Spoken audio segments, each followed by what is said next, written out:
Now for our story. This morning, Aunt Mary Lane and her niece, Peggy Douglas, had driven over to a farm several miles away to visit an old school friend of Peggy's, whose first baby had been born a few days ago. They carried a large basket in the back of the little pickup truck in which they had carefully packed a fried chicken, a bowl of chicken broth, and a freshly baked cake. Their gifts had been received gratefully, and they'd complimented the proud young mother on the baby girl and stopped long enough to have a cup of coffee with her in the warm kitchen of the comfortable old farmhouse. Now, having accomplished this neighborly mission, the two were driving along Kenmore Hill Road on the way back to town. Well, that was a nice little visit. Uh-huh. The baby's awfully cute, isn't she? That bright red hair, just like her dad. Yes. I wonder if she'll have freckles. Oh, it's very likely. People with her coloring usually do. Well, anyway, she's darling. Dorothy was certainly proud, wasn't she? She has a right to be. Yes, she has. Red's such a nice boy. And he's crazy about Dorothy. Always has been, ever since they were kids. Yes. I can remember how they used to go past the farm on their way home from school, talking of Blue Street. They never seemed to know anyone else was around when they were together. We used to kid them about it, but they didn't care. Well, it does my heart good to see young people like that who really love each other, happily married, raising a family. Yes, they're lucky. I think they know it, too. Well, everybody can't get a break like that. Some people just have to take what comes, not expect too much. Not expect too much. Or not expect it too soon. People have to learn to be patient. Patient? Oh, Aunt Mary. Oh, I know, dear. I know that it isn't easy. When you're young, you want things to happen in a hurry, all at once. Well, at least you want to feel that something's going to come out right eventually. Well, of course you do, dear.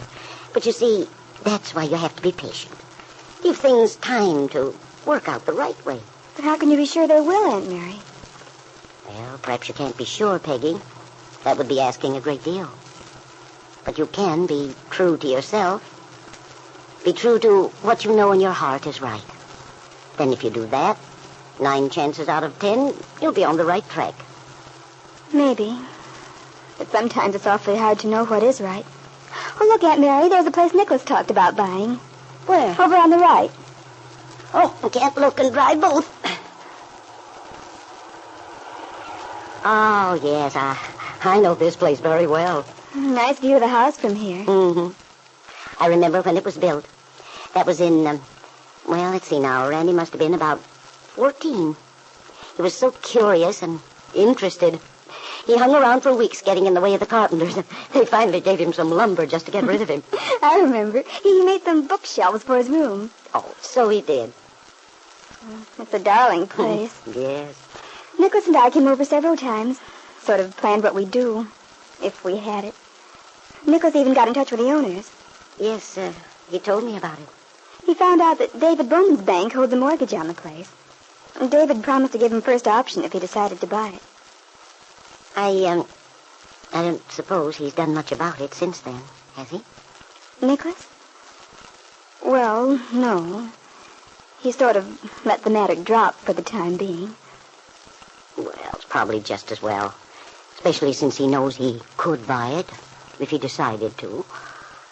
I suppose so. Peggy, you do see that it's a good idea, don't you? You mean Nick's wanting to postpone our marriage? Yes. Well, Aunt Mary, naturally, if that's what Nicholas wants to do. But I mean, from your own standpoint as well. I'm not so sure about that. Of course, I know Nick's motive was a good one. At least he meant to be honorable, all that sort of thing. He certainly did. I have a lot of respect for him because of it, too. And yet, well, sometimes I don't think I understand what his real reason was. I think there must be something he hasn't told me. Well, when you talked it over, didn't he explain why? Oh, yes. He talked a lot about Bill and Kit. He kept saying it would be better for us to wait until Bill's affairs were straightened out. Well, dear, you know how I feel about it. I think it's very wise. The longer I know Nicholas, the more I realize he's a very generous, unselfish young man. Besides being a very intelligent one. Yes, I know he is. Well, that's what made me decide to marry him in the first place. And now, I'm all up in the air again. When I first knew Nicholas, I'll admit I had different ideas about love and marriage and everything. But we talked it all over so many times that, well, finally I began to see things his way. Believed marriage should be more on a friendship basis. Perhaps, Peggy, perhaps Nicholas has decided that his ideas then weren't the right ones for real happiness. But he was so positive, so convincing. Peggy, dear, people change, grow up emotionally as well as otherwise. I've an idea that's what happened to Nicholas. Well, don't you think Nicholas believes in his ideas anymore? Perhaps. One can't be sure. But since he wants to postpone the marriage, maybe he's found that he couldn't live up to his end of the bargain. Be impersonal about it. Aunt Mary, are you trying to tell me that Nicholas is in love with me? Or thinks he is? Well, my dear, thinking back, haven't you noticed a change in Nicholas yourself? Yes. I've noticed that he wasn't acting quite the same, but still, I just can't believe that Nicholas, after all the things he said. Well, dear, it's not for me to say whether Nicholas is or isn't in love with you. But you can be sure he had a very good reason for wanting to postpone the marriage. A reason which had to do with your own happiness in the long run. Well, you might be right, Aunt Mary. Of course, I know his reason was a good one. But I do wish it hadn't turned out this way.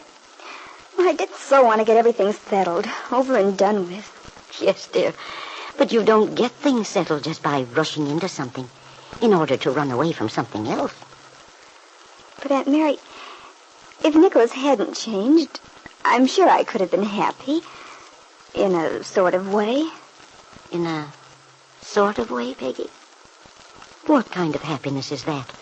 Especially in a marriage. Marriage should be a full, complete happiness.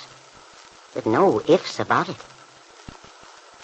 I think Nicholas came to realize that. That's why he wouldn't let you or himself accept a compromise. But, Aunt Mary, Nicholas has always known just how I feel about him. I haven't changed. No, perhaps you haven't. But, dear, since Nicholas feels the way he does, it should occur to you that he may have changed. But I just can't believe it. Peggy, dear, let me ask you this one question. Suppose that Nicholas had changed, had discovered that he'd fallen in love with you very deeply. How would you feel then? Well, I hardly know what to say. That, well, of course, it would make a lot of difference. Yes. I'm glad you see that. I wouldn't want to hurt Nicholas for anything. And a one-sided relationship, it just wouldn't be fair to him. It certainly wouldn't, dear. If I were sure, if I really thought that Nick's feeling for me had changed that much, I guess I'd have to do more than just agree to postpone the wedding. I'd have to call it off completely. Peggy was very much disturbed. For if she couldn't marry Nicholas, then she was no longer protected from her own feelings, no longer secure in the knowledge that she was definitely cut off from any possibility of becoming entangled again with Bill Meade. The young girl's feeling of desperation was still upon her when she and her aunt arrived at David Bowman's bank a few minutes later. And the first person they encountered was Bill, who came toward them, his face alight with eagerness.